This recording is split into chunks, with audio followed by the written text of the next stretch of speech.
Siang ini dalam ibadah kedua saya mau mengajak kita membuka dalam Matius pasal yang ke-27, Injil Matius pasal yang ke-27 ayat yang ke-17.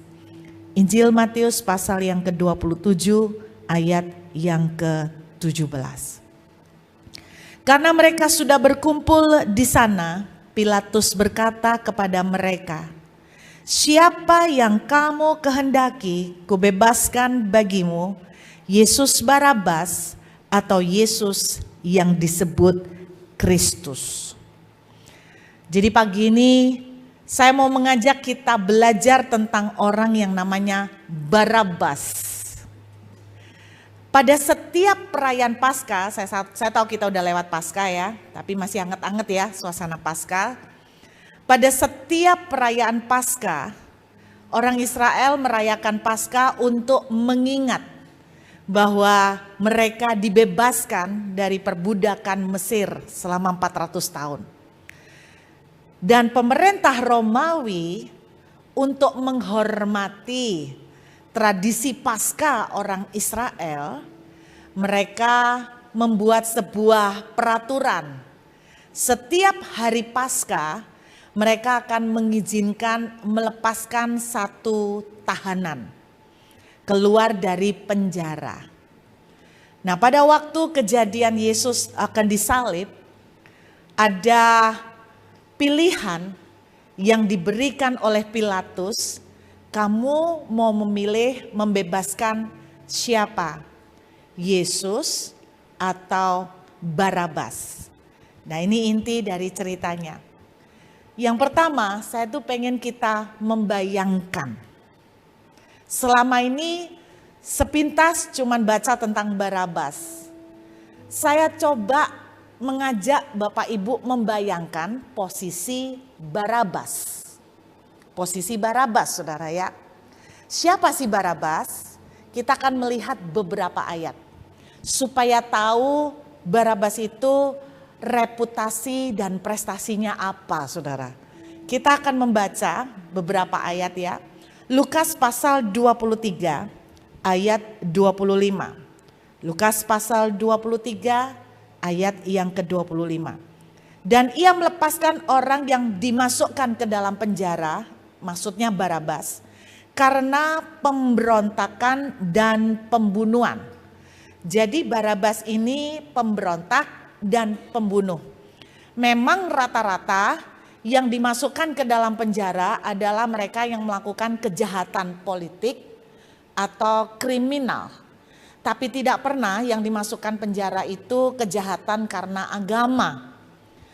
Nah, salah satu penjahatnya karena pemberontakan dan pembunuhan.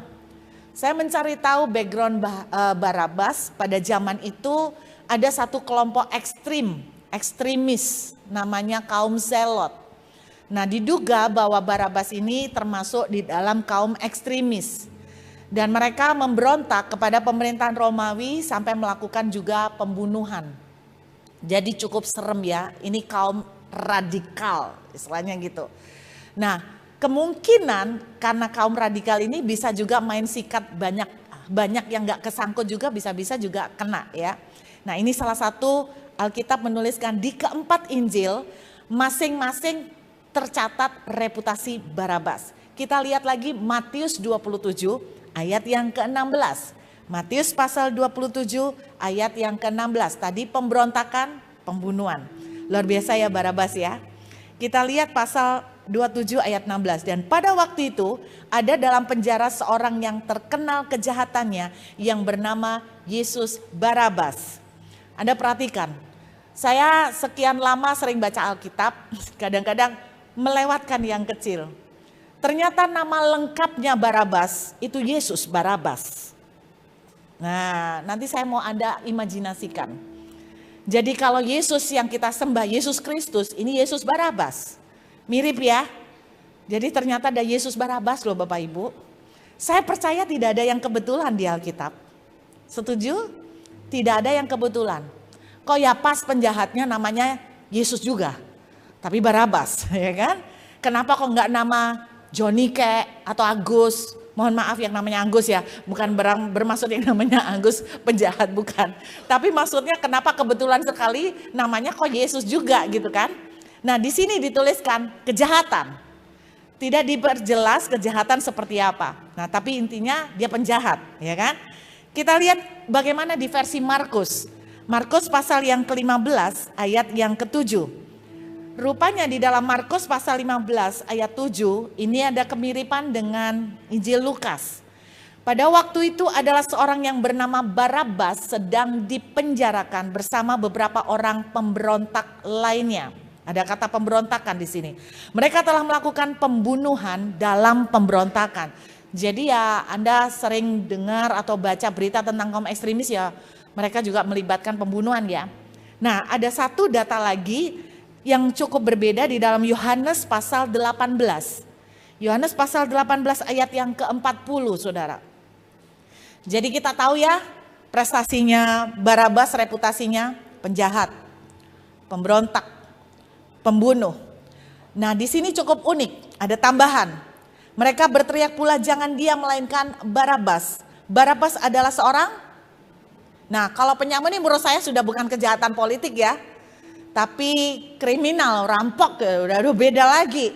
Kalau tadi seperti pahlawan itu bagi orang-orang mungkin ya, bagi orang-orang Israel mungkin. Tapi pembunuhannya nggak tahu seperti apa, tapi dia juga seorang perampok, seorang penyamun. Mungkin bahasa saya sederhana gini, Barabas itu sama dengan preman nggak sih? Ya, mirip-mirip preman lah ya. Kaum radikal, preman, ekstremis, apapun istilahnya. Kalau melihat data kejahatan, bagi orang Romawi kalau ada seseorang melakukan kejahatan politik, apalagi pemberontakan melawan kerajaan Romawi, maka hukumannya tidak ada ampun, pasti mati. Jadi ketika Barabas dimasukkan penjara, dia tahu betul selesai. Dia tahu betul tidak ada harapan. Dia tahu betul dia tinggal nunggu waktu untuk mati. Dia tahu konsekuen hukuman yang dia harus hadapin pasti mati. Bahasa lainnya tidak mungkin akan terjadi yang namanya dia mendapatkan gerasi. Tidak mungkin yang namanya dia akan mendapatkan pembebasan. Karena hukuman untuk pemberontak melawan kerajaan Romawi tidak bisa ditawar dan tidak bisa diganggu gugat. Jadi kepastian untuk hukuman mati 100% mutlak. Bayangkan, Barabas itu tahu bahwa tidak mungkin ada harapan. Dia tinggal nunggu dipanggil untuk digantung atau disalib. Hari itu dia mendengar teriakan. Anda bayangkan ini di penjara ya. Saya mau ajak Anda mengimajinasikan filmnya ya kan. Kan gak pernah dibayangkan. Bayangkan Anda Barabas nih ya. Terus Anda dengar teriakan orang banyak kan. Dengar teriakan orang banyak. Lalu kemudian saya membayangkan gini. Orang-orang berteriak. Mereka menyebut Yesus itu apa? Yesus kan? Bukan Yesus Kristus kan manggilnya. Jadi mereka berteriak gini. Salibkan Yesus. Salibkan Yesus. Setuju? Mereka menyebut Barabas bukan Yesus loh. Barabas ya kan? Ini kita ngomong soal kerumunan. Salibkan Yesus. Salibkan Yesus. Barabas di dalam sel dengar. Salibkan Yesus. Ah, itu aku itu.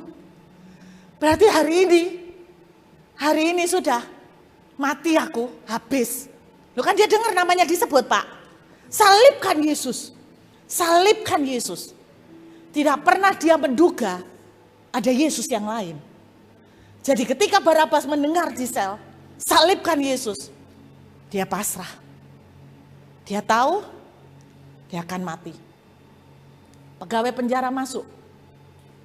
Pegawai penjara masuk. Oke, saya ya Pak. Ya kamu. Mati udah. Saatnya masuk ke tiang gantungan. Nggak pernah nyangka. Dia datang, udah siap untuk mati. Pasrah udah. Tahu-tahu dia dibawa keluar, bukan ke tiang gantungan. Dia dibawa keluar, lalu dia berpapasan dengan Yesus yang lain. Kemudian mereka berteriak, salibkan Yesus. Ya, gak usah rame-rame, aku tahu. Gak usah diperjelas. Mungkin hatinya berkata demikian. Lalu dia berpapasan sama Yesus. Kemudian dia mendengar karena kerumunannya semakin dekat.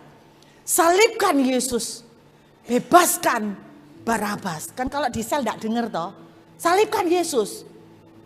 Bla bla bla Barabas. Oh mati ya kan. Lah namanya dua kok Yesus Barabas ya kan. Jadi dia gak pernah menyangka. Sampai detik terakhir. Dia mau keluar. Dia berpapasan dengan Yesus. Salibkan Yesus. Dia mulai dengar lebih jelas. Bebaskan Barabas. Lalu di saat itu dia tahu. Hah? Berarti orang ini yang Yesus. Berarti aku yang Barabas. Berarti aku bebas.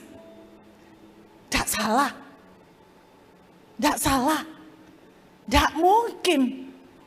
Orang pemberontak itu bebas. Tidak mungkin. Kalau Bapak Ibu jadi Barabas, apa yang Anda rasakan? Seperti mimpi ya. Benar tak? Benar kan? Bebaskan Barabas. Oh ya namanya benar. Salibkan Yesus, tapi itu juga aku. Ini yang benar yang mana? Dia jalan, dia dilepaskan dari rantainya. Pegawai penjara sudah pulang. Yakin Pak? Ya pulang. Kamu bebas.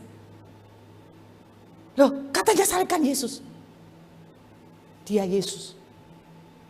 Di saat itulah saya membayangkan kok saya jadi Barabas. Langit itu seperti runtuh. Antara halusinasi, mulai vertigo, kayak mimpi. Saya tidak pernah membayangkan kalau orang dapat lotre. Di Australia kemarin saya baca berita beberapa waktu yang lalu. Anak muda umur 27 tahun, seorang cewek umur 27 tahun, beli lotre. Di Australia kan banyak jual lotre. Dia dapat lotre 1 triliun. 1 triliun. Saya imajinasi masuk. Membayangkan Bu, tidak bisa tak sangkal. Karena saya tidak pernah lihat uang 1 triliun. Dia pamerkan lotrenya di foto, di berita. Saya dalam hati gini, gak takut tah dia dipamerkan. Nanti diincar maling. Tapi tidak tahu dia senengnya minta ampun. Ya siapa yang tidak seneng? Tiba-tiba 1 triliun. Diceritakan dia hutangnya banyak. Jadi umur 27 udah banyak utang. Terus saya bayangkan. Dia ditanya, kamu mau pakai apa uang itu? Sebelum dia menjawab, saya menjawab. Saya berkata dalam hatinya, kalau itu aku. Saya mulai ngayal Pak. 1 triliun tuh berarti nolnya berapa ya? Berapa Pak? 12. 12 itu bukan miliar. Oh 9 ya. Maklum Pak, enggak pernah lihat Pak. Antara 9 sama 12 kok selisih dikit ya Pak. Saya membayangkan berarti 1 triliun itu 1000 miliar ya Pak. 1000 miliar Pak. Wah Pak Budi kalau dapat 1 triliun. Minggu depan pindah. Enggak pakai doa dulu ya Pak ya. Enggak pakai doa dulu, tanya Tuhan boleh enggak. Langsung, pokoknya minggu depan pindah. Pak Budi langsung datang ke mall. Berapa? Gue beli semua. Bila perlu sama lu sekalian tak beli. 1000 M Pak, 1000 M. 100 M pun dipakai. Masih sisa 900 M. Satu rumah berapa Pak? Di Jakarta. Standar aja lah. 5 M? 5 M. 900 M. Oh, 1 triliun pakai perpuluhan ya? Oh iya loh. 1 triliun perpuluhannya berapa Pak Budi? Hah? Berat ya? 1 triliun perpuluhan 1 M oke Pak. Perpuluhan 100 M tuh banyak loh Pak. Belikan rumah 5 M dapat berapa Pak? 20 men. Ponan-ponan tak kasih satu-satu. Nah iya tuh. Jalannya sudah ganti Pak. Nggak gini Pak. Pergi resto. Siapa lu? Macam-macam. Gua beli lu. Saya membayangkan 1 triliun. Saya membayangkan Barabas yang sudah siap dihukum mati. Tiba-tiba dilepaskan. Mimpi apa Pak? Satu pelajaran yang saya tangkap. Tidak ada yang namanya harga mati ternyata.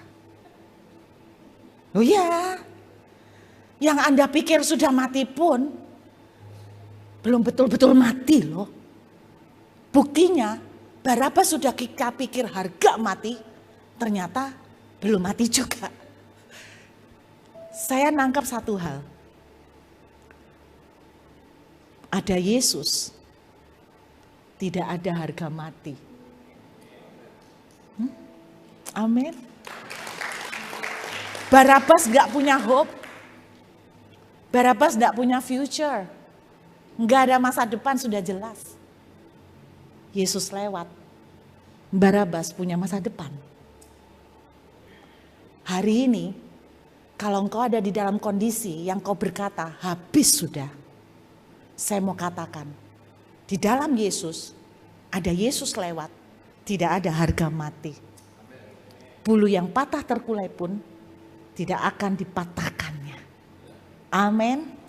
Sekalipun tidak ada dasar untuk berharap, Abraham tetap percaya bahwa bersama Tuhan tetap ada harapan. Amin. Jadi ingat satu cerita nih Bapak Ibu. Ada orang tua yang punya anak dan dia betul-betul merasa angkat tangan.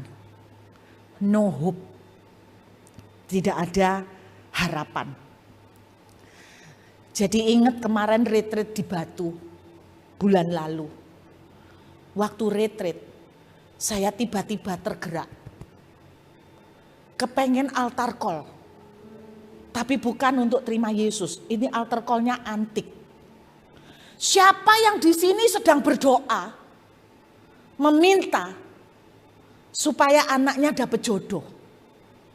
Tiba-tiba ada tantangan seperti itu. Aneh kan? Ayo kita doa sama-sama orang tua yang sedang berdoa supaya anaknya dapat jodoh. Maju ke depan. Kaget 3/4 Pak. Loh jangan remehkan. Ini tantangan kalau tak taruh di sini juga bisa banyak.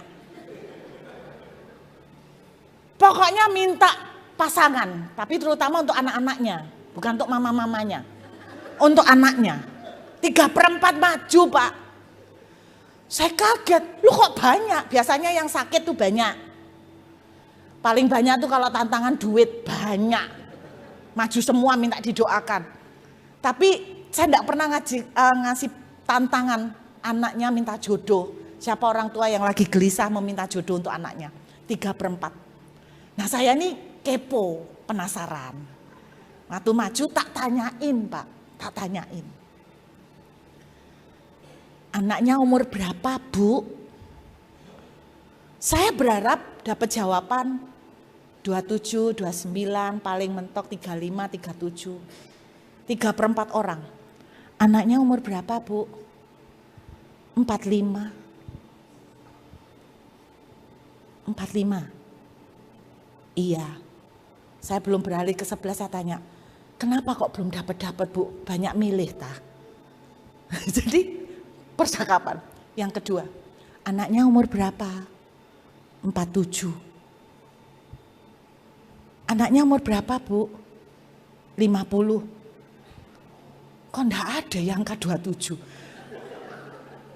Anaknya umur berapa Bu? 41. Bapak Ibu, saya jujur, saya hamba Tuhan tapi saya juga manusia punya keterbatasan. Pada waktu saya nantang mereka berdoa bersama, jujur, saya enggak punya iman. Doakan 47 Bu. Katanya kan harus sepakat dengan iman. Nah pendetanya enggak punya iman nih. Tuhan, boleh jujur enggak? 47 loh, susah. Gimana? Engkau berkata jika engkau percaya gunung pun pindah. Imanku enggak nyampe. Jujur enggak nyampe. Saya berpikir begini, wah ini kayak harga mati, ini susah sekali. Susah sekali. Tapi saya belajar melalui kisah Barabas. Ada Yesus, tetap ada harapan. Tidak ada harga mati. Walaupun di depan mata sudah seperti buntu dan habis, tetap tidak ada harga mati. Anda tahu pintu otomatis? Kita lihat pintunya tertutup. Makin dekat, akhirnya baru buka. Tidak ada harga mati. Saya punya kenalan, anaknya menjadi beban hatinya. Anaknya ini Bapak Ibu tidak suka keluar. Bukan keluar rumah, keluar kamar. Buru-buru keluar rumah. Keluar kamar. Tidak suka, di kamar terus. Mamanya ini sampai putus asa. Lah kayak gini buru-buru dapat jodoh, temen aja tidak punya. Di dalam kamar terus. Ngapain? Mungkin main game, pokoknya di kamar. Keluar, makan, masuk lagi. Kantornya, hidupnya, semuanya di kamar. Saya datang, kenalan. Dan pada waktu kenalan, dia cuman, nih loh salam buat Burut. Udah gede, udah 20 lebih. 27 waktu itu, waktu saya lupa. Terus ini loh kenalin, Burut. Dia gini, masuk kamar lagi. Mentok saya Pak. Dia berharap saya bisa ngobrol sama anaknya. Nggak bisa. Sejujurnya saya juga pesimis. Apa anak ini bisa berubah? Boro-boro diajak ngomong, keluar kamar aja enggak mau. Sama papa mamanya pun enggak pernah ngobrol. Tiba-tiba suatu hari saya enggak tahu anak ini kesambet apa di dalam kamar. Apakah dia melihat penampakan atau ketemu dengan sesuatu atau tiba-tiba pingsan lalu bangkit jadi orang yang lain. Tiba-tiba aja tidak ada alasan, tidak ada gemuruh, tidak ada petir menyambar di dalam kamar. Tahu-tahu aja hari itu anak ini keluar dan 100% berubah. Tiba-tiba jadi ramah, tiba-tiba jadi ngobrol, mau minta sekolah walaupun agak terlambat, bertemu dengan banyak teman, tidak lama kemudian menikah. Dia bilang gini, saya tanya, Ci, kok bisa? Aku sendiri enggak tahu. Apa yang terjadi? Aku enggak tahu. Tahu-tahu keluar kamar, makan, terus ngobrolnya banyak, minta sekolah, berubah total seperti bukan dia sekian tahun ini. Bapak Ibu, kalau Anda berdoa, anak-anakmu berubah dan engkau berkata begini, no hope, angkat tangan. Tetap saya mau katakan, selama ada Yesus, tidak ada harga mati. Amin.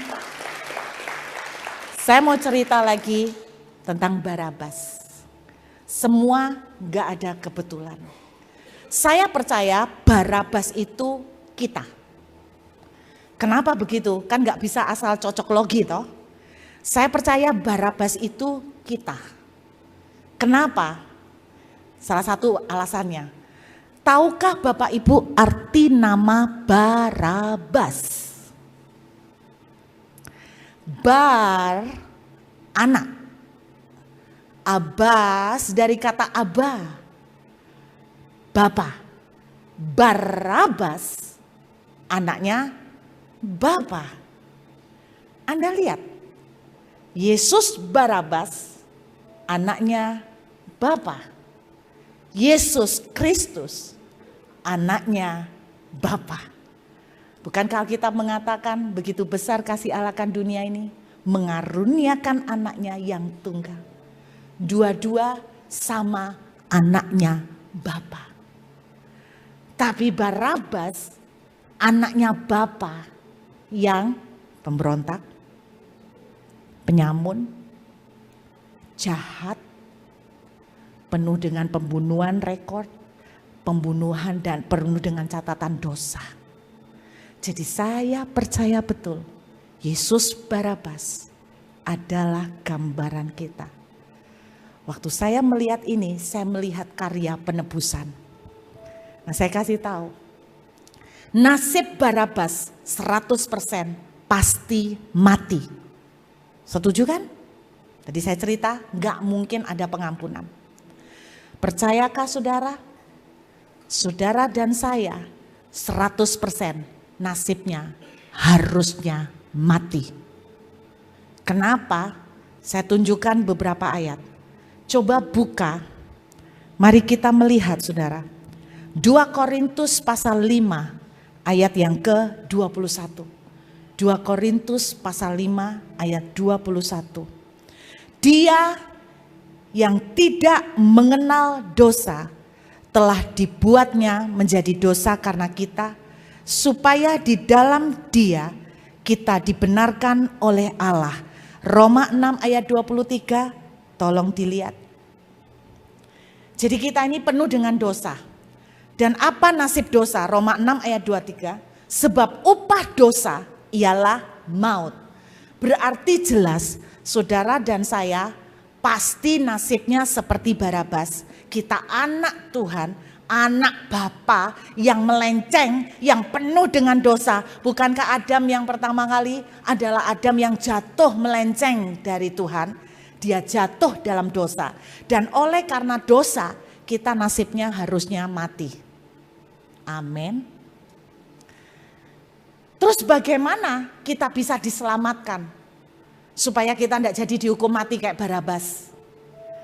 Alkitab menuliskan, kita baca lebih jauh, Yesaya 64 ayat yang ke-6.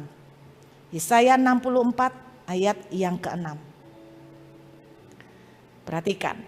Demikianlah kami sekalian, seperti seorang najis dan segala kesalehan kami seperti kain kotor. Kita ini sudah dosa. Lahir sudah bawa dosa. Enggak ada yang namanya bayi lahir enggak ada dosa. Karena Tuhan mengatakan di dalam firman-Nya, sejak Adam jatuh dalam dosa, kita semua sudah berdosa. Kemudian Alkitab menuliskan dan dosa ini tidak bisa dibayar, diampuni dengan kebaikan kita. Saudara, Alkitab menuliskan kebaikan manusia seperti kain kotor. Ternyata bahasa aslinya pembalut. Suami saya satu kali ngelihat Instagram keluar. Dan tayangan kontennya adalah gini, jenis-jenis darah di pembalut. Dia melihat konten, kalau darahnya warna ini artinya apa, kalau darahnya warna ini. Suami saya, Anda tahu komentarnya dia, Gilandi. Suami dia, Gilandi, masa tayangan Instagram kok jijiin katanya gitu. Saya sebagai wanita pun saya lihat, jijiin gitu loh, menjijikkan sekali. Alkitab menuliskan kebaikan kita tidak bisa menebus dosa. tidak bisa bayar dosa saudara dan saya. Pasti saudara dan saya harus mati masuk ke neraka. Dan tidak bisa karena Anda berbuat baik yang banyak, memberi yang banyak, melayani banyak, lalu Anda dianggap aku sudah membayar. Tidak bisa, seperti kain kotor. Anda tahu artinya seperti kain kotor? Saya pernah pengalaman Bapak Ibu. Saya antri di satu resto, antri. Ketika antri, ada seseorang yang kurang sopan, langsung motong antrian saya. Wih, ini emosi. Tiba-tiba Tuhan mengingatkan. Jangan emosi nak, sabar. Oke Tuhan. Dia melenceng, sorry ya, saya potong ya, saya urgent, saya duluan. Oke, enggak apa-apa, silakan. Saya merasa Bapak Ibu, saya orang paling kudus di dunia. Karena saya sudah berbuat baik. Saya sabar, saya merasa kudus sekali. Selesai, bangga nih kepala rada dongak. Orang kudus, orang kudus. Pulang, saya ditelepon seorang teman, dapat cerita. Cece tahu enggak? Aku barusan dari gereja ini. Aku dengar kabar. Kabar apa? Cece tahu hamba Tuhan ini? Iya, dia lo bisa marah-marah di mimbar. Terus dia bilang gini, Bu Ruth Yulia itu goblok. Bu Ruth Yulia itu goblok. Saya tanya, di mimbar? Barusan kudus loh. Barusan jadi orang paling kudus di dunia. Gak lama lagi, dibilang goblok. Kurang ajar. Mentang-mentang, emangnya dia siapa? Kurang ajar gitu kan. Orangnya mana? Baru sekian menit yang lalu, saya begitu kudus. Sekian menit kemudian, saya kudis. Ini loh kebaikan manusia. Baru sebentar di gereja, haleluya, nangis-nangis, berlinang air mata, keluar. Terus kendaraannya diserempet orang, langsung keluar binatang, langsung keluar maki-makian, baru angkat tangan nangis-nangis. Itu sering kok saya ngelihat teman saya. Itu kebaikan manusia, seperti pembalut, menjijikkan. Jadi nggak bisa. Lalu bagaimana kebaikan nggak bisa menebus? Bagaimana dosa kita bisa dibayar? Yesus Barabas harus dihukum mati. Nggak mungkin, misalnya nih, nggak mungkin rakyat bawa binatang. Yesus Barabas bebasin ya, diganti sama binatang. Ya nggak mungkin mau. Ya nggak mungkin mau, itu ilustrasinya ya. Nggak mungkin juga tiba-tiba malaikat datang. Aku yang menggantikan. Oh ya gak imbang Pak. Itu kalau malaikat yang datang kan berarti malaikat gak dihukum. Karena malaikat supranatural. Yang harus dan bisa menggantikan adalah Yesus Kristus. Manusia. Ganti manusia. Tapi ini manusia yang berdosa. Ini manusia yang tidak bercacat celah. Dia gantikan, Yesus Barabas diselamatkan, Yesus Kristus menggantikan pelanggaran dan dosa. Alkitab mengatakan, karena satu orang dihukum, tapi satu orang benar juga, kita diselamatkan. Bapak Ibu, Pilatus tanya begini, pilihlah siapa yang akan kau bebaskan hari ini. Apakah Yesus Barabas atau Yesus Kristus? Bapak Ibu, hari ini ada pertanyaan yang sama. Tidak ada apapun yang bisa menyelamatkan saudara kecuali menerima Yesus dalam hidupmu.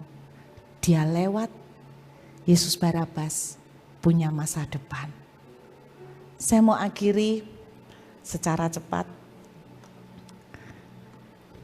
Tadi pagi saya sempat cerita Bagaimana saya ketemu Yesus, saya bersyukur Bapak Ibu. Saya punya pengalaman ketemu Yesus cukup unik. Pada waktu saya bunuh diri. Teman-teman tadi di kantor tanya, Bu Ruth, waktu dengar suara Tuhan di kamar itu audible apa di dalam hati? Audible. Satu kali itu aja. Sampai hari ini saya nggak pernah dengar audible. Masa harus bunuh diri lagi supaya dengar audible? Nggak lucu. Saya itu bunuh diri karena saya merasa saya nggak punya masa depan. Orang tua saya cerai, saya baru diputus pacar. Saya pikir orang tua saya cerai, nggak ada yang cinta sama saya, ketemu pacar, oh berarti ada yang masih care sama saya. Ternyata pacaran pertama, loh kok pertama Bu, berapa kali pacaran? Gini-gini lumayan Bu, gini-gini boleh lah Pak.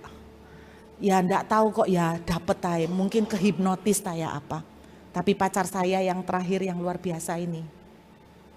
Kalau suami saya enggak pernah pacaran, jadi dia dapat saya pertama dan terakhir. Saya yang dapat dia pertama dan terakhir. Tapi saya hoki dapat dia enggak pernah pacaran. Dia yang dapat saya agak rugi. Karena saya sudah pacaran 5 kali. 5 kali itu di Alkitab angka anugerah Bapak Ibu. Angka kasih karunia. Jadi saya pikir waktu ada orang cowok mau nembak saya pikir oh saya masih punya harapan hidup saya ada yang cinta sama saya. Saya enggak pakai lama Bapak Ibu, saya enggak nunggu dia nembak sampai tuntas, saya yang nembak cepetan. Karena waktu itu saya masih ingat saya susah dapat jodoh dan ketika dia mulai datang mau PDKT, bukan PDKT mau nembak, saya tahu gelagatnya kan kalau cowok mau nembak itu kan gini, rata-rata kalau ngomong itu muter-muter dulu kan. Aku mau ngomong, saya enggak nunggu selesai, kelamaan. Saya langsung jawab, aku pun punya perasaan yang sama. Anda enggak tahu desperate-nya orang sudah laku-laku Bapak Ibu, Anda enggak tahu desperate-nya. Jadi saya bisa mengerti mama-mama berdoa minta anaknya dapat jodoh sampai umur 45. Saya tahu desperate-nya seperti apa Pak. Jadi saya sikat. Belakangan baru tahu ternyata dia mau pacaran sama saya itu karena bertaruh dengan teman-temannya. Karena saya itu makhluk antik, jadi mereka bertaruh di antara gengnya. Ayo siapa yang tahan mau jalan sama anak ini? Kuat apa enggak? Anak saya antik, diem. Saya dijuluki patung lilin di SMP. Putih, kayak orang tapi enggak hidup sepertinya gitu loh. Pacaran. Saya sampai bilang begini, siapa yang mau sama saya? Aku akan memberikan segalanya. Oh ternyata diputus saya. Dan saat putus itu saya tidak kuat. Orang tua ninggalkan saya, pacar ninggalkan saya.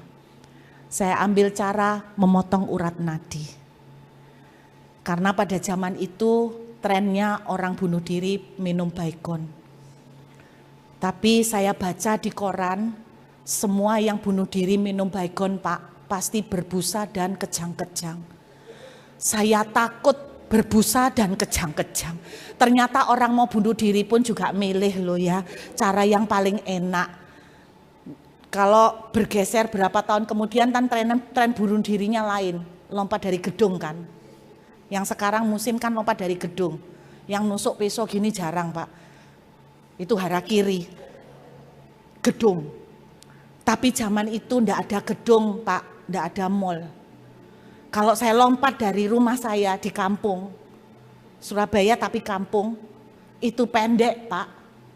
Jadi kalau terjun, saya tahu pasti ndak akan mati. Putus iya, cacat, Saya mikir, kalau ndak jadi mati, plus cacat, tambah amsyong, sudah jelek, ndak punya harapan, tambah cacat, penderitaan berdobel-dobel, nggak jadi. Saya milih cara yang menurut TV kelihatannya enak, potong urat nadi.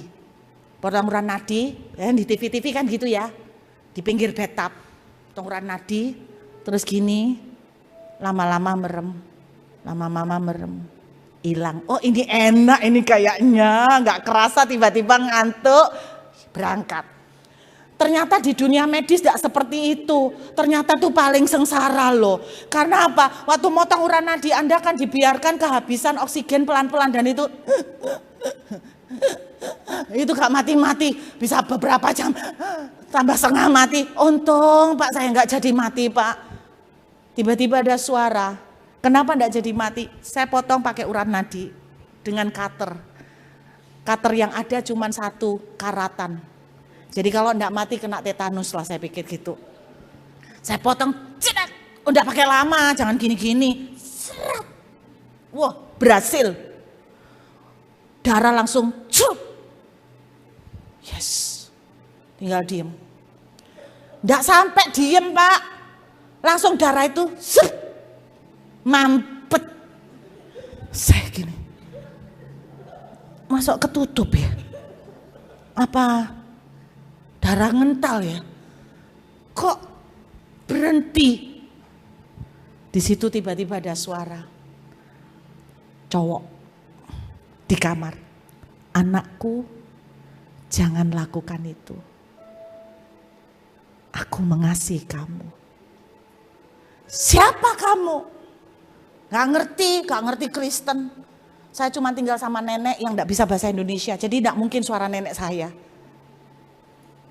Dan saya percaya itu tidak mungkin tetangga saya, karena tetangga saya itu orang Madura.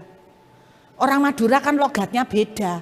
Saya dengar betul, anakku jangan lakukan itu, aku mengasihimu. Itu tidak mungkin logatnya Madura. Kalau logatnya Madura kan gini, nak kana jok mate, nak kan gitu.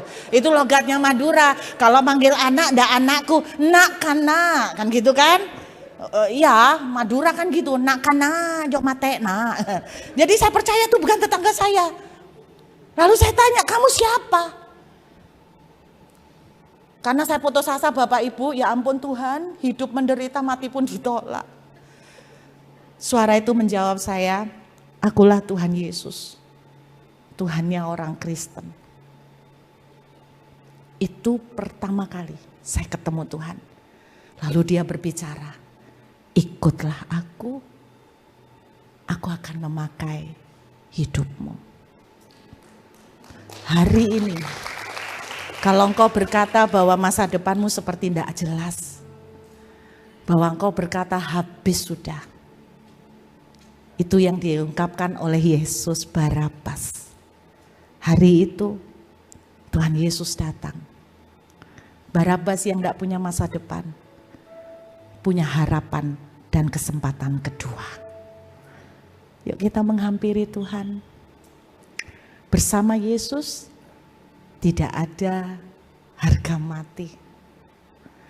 Apapun yang Bapak Ibu pergumulkan, sekalipun engkau melihat tidak ada harapan, tetap ada harapan. Bapak Gembala tadi cerita, kami sudah 7 bulan di sini. Ibarat orang hamil Bu, 7 bulan lagi berat-beratnya. Saya dalam hati berpikir, tergantung kehamilannya Pak. Kalau kecil yang gak berat-berat amat Pak. Kalau gede baru kerasa berat. Tapi saya nangkep maksud beliau. Saya melihat bahwa gak pernah planning. BSD, gereja BSD ada. Gak pernah terbayang ya Pak. Maunya gak seperti ini kan. Mungkin bagi seorang Pak Budi yang gak punya pemikiran mau jadi gembala. Anda pikir jadi gembala gampang. Makanya saya gak mau jadi gembala. Saya nak jadi penginjil aja. Kata Bapak Petrus Agung, hit and run. Hit and run. Setelah run, Bapak Gembala yang pusing.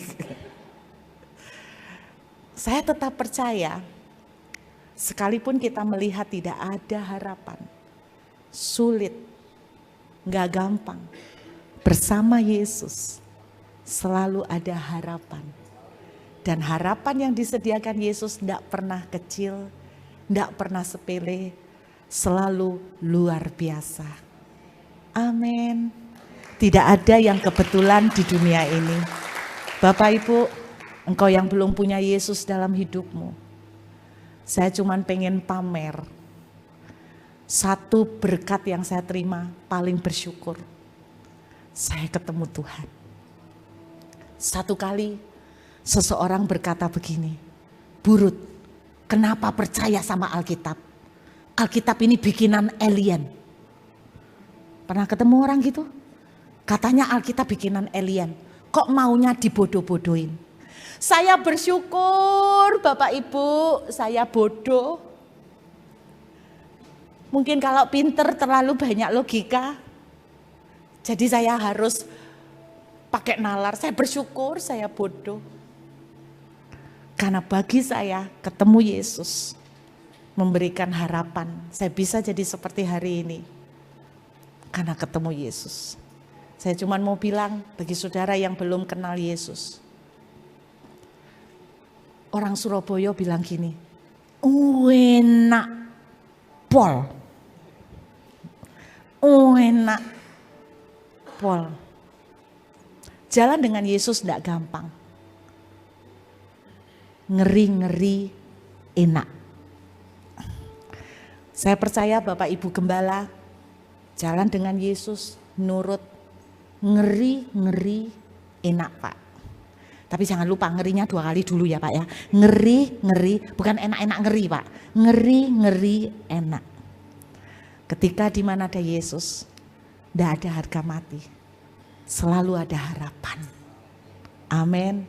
Mungkin kita putus asa.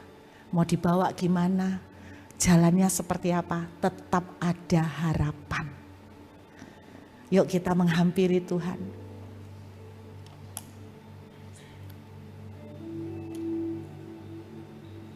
Boleh minta pujian tadi Pak?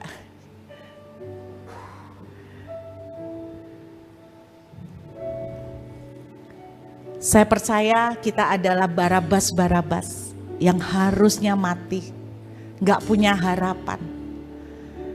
Tapi Yesus lewat, Dia yang tidak bersalah menggantikan kita sehingga kita ada masa depan, ada harapan.